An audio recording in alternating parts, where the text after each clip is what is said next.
Hello everybody, welcome back to my channel. This is the second update on the Street Machine group build hosted by Jason at Blue Ox Model Shop. And I want to thank all my subscribers and the support I'm getting from this great community. I'm having a good time, I'm enjoying myself, and I'm picking up a lot of tips from you guys. And so here we are. I use the Createx paint, the Wicked colors, the Wicked Pearl Lime Green, and the Wicked Pearl Red.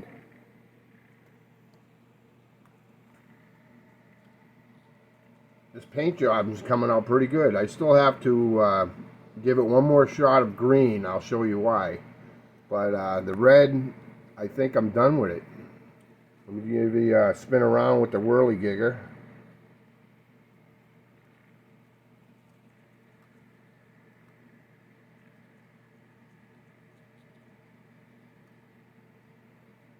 I had a difficult time painting this thing.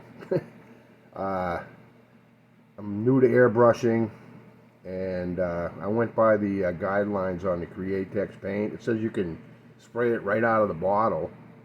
I found that was too thick, and so I reduced it with the 4011 paint reducer, and it's by 10%, and I still was getting clogged with my airbrush. So I turned up the pressure, and it ended up splattering on the green. I painted the green first, and I had a little dark green spot on top of the roof.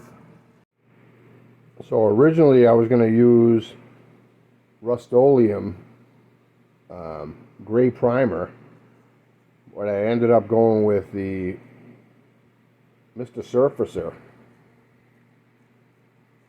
1200.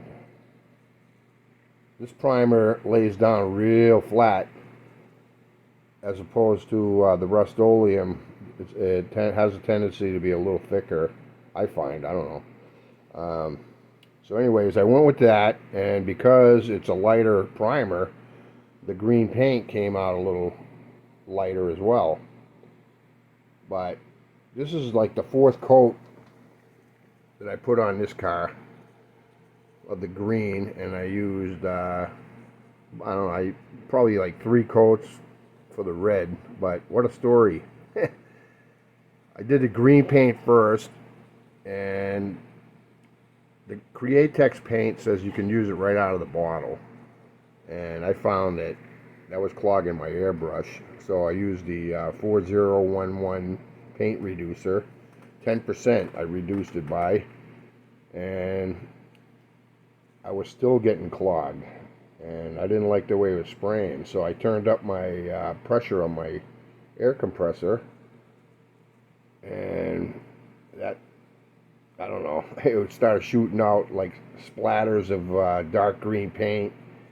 That was on the second coat, and I had to hit it 2 more times with the green. Well, I reduced the paint the third time with 91% isopropyl alcohol, and I only used like 3 drops, and that did the trick. It came out darker, and it came out more pearly. I don't know, is that a word, more pearly?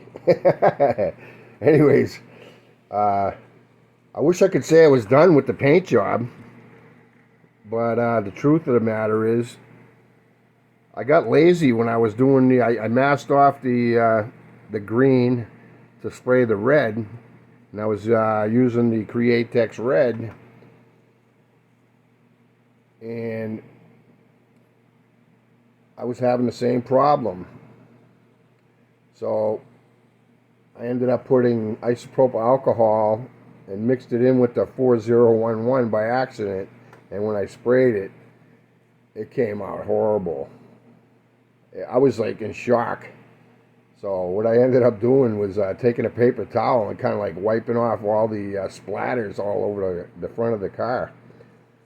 And once that dried, I sanded it down from 3,200 all the way up to 12,000.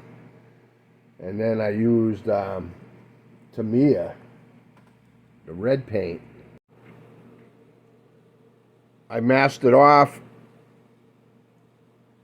probably halfway to the back of the door, and I ended up getting some overspray of the red on the green paint. So I went back with the 3,200 all the way to 12,000 to try to get off the overspray, and I ended up breaking through the paint right there. So what a learning curve. I'm going to tape it off again and spray it green again. I want this thing to come out nice, so I'm going to do what it takes. And I'm learning that next time I do a paint job like this, I'm going to mask it off completely so I don't have to go back and, touch up anything. So I bought some tires and rims and a couple engines from Iceman Collection, and it only took like less than a week to get here. It was awesome, from Arizona to New Hampshire. Kudos to the post office. So the first engine I got was the Hemi blown supercharged. This is the engine I'm going to use for this car. I like the big scoop that's going to be sticking out of the hood. And then the other engine I got was the vintage blown BBC Hillborn with Dominators.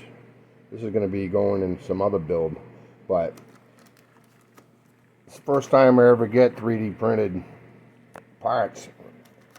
It's amazing. It looks like little scaffolding. It's pretty neat. I don't know if I'll ever get there, but something that's interesting. The tire package I got is pretty awesome. Let's see.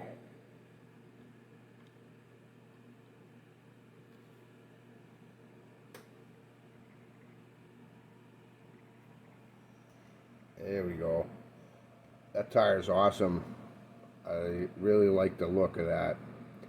They did a really good job. I'm impressed with Iceman Collections. So I'm going to use the rims for this.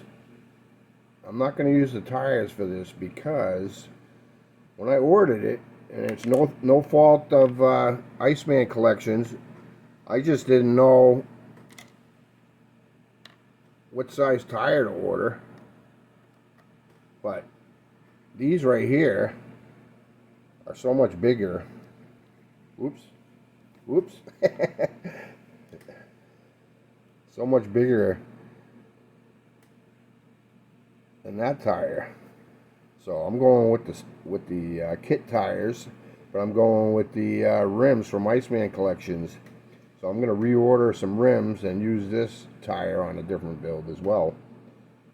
But I'm happy with the product. Nice job, Iceman Collection. And they don't sponsor me for sure. This is the chassis. I weathered it up a little bit. Put a little bit of Model Air.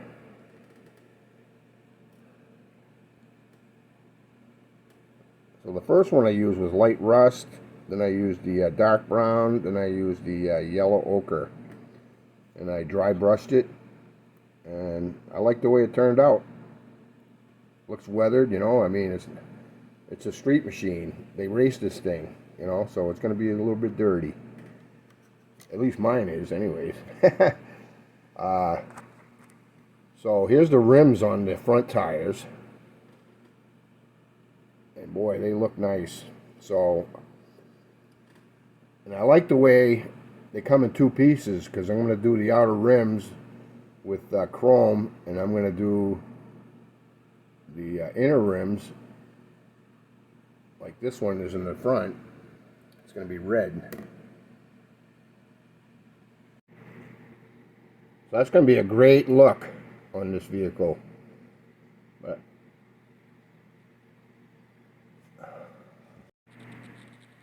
so the two-piece rims are going to make it a lot easier to spray the green and the red inside the rims and the chrome on the outside.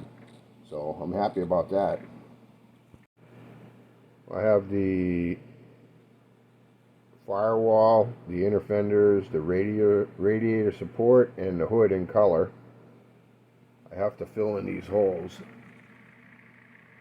in the hood, underside of the hood. I wish I would have filled them in at the beginning, but oh well. Another learning curve. So because I'm using the aftermarket rims, they're not going to fit on the kingpin. So what I end up coming up with was 9/32 styrene with a 4mm inner diameter. That fits right inside that little circle right there. And then it fits right over the kingpin, so I'll be able to glue it.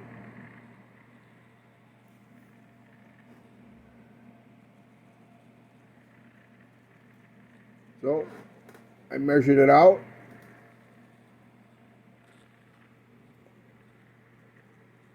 And I come up with this. I got two little pieces on there. Sorry for the shaking. And these little black orbs right here are Simply Tacky. And I get it from Hobby Lobby, $2.99. And that comes in very handy. So I was able to put it on this little metal rod here and put the tacky on either side so I can paint it. And then leave it up like this to dry.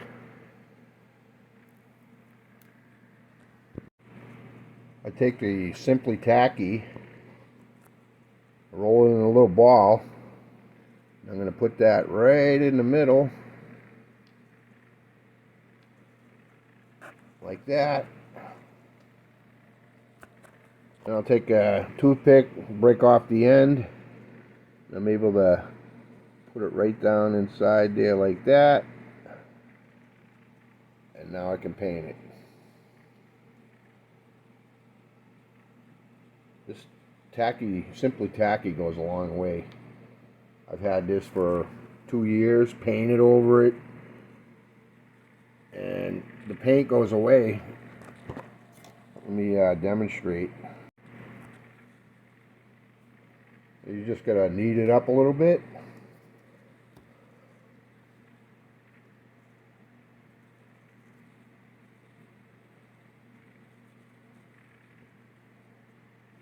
And the paint kind of goes away. This stuff works great. I use it all the time to hold my pieces. I haven't done anything with the roll bar yet because I don't know if I want to paint it red, if I want to paint it green, or keep it black with a black interior. I haven't decided yet, but that's down the road. But I want to show you I'm keeping my styrene because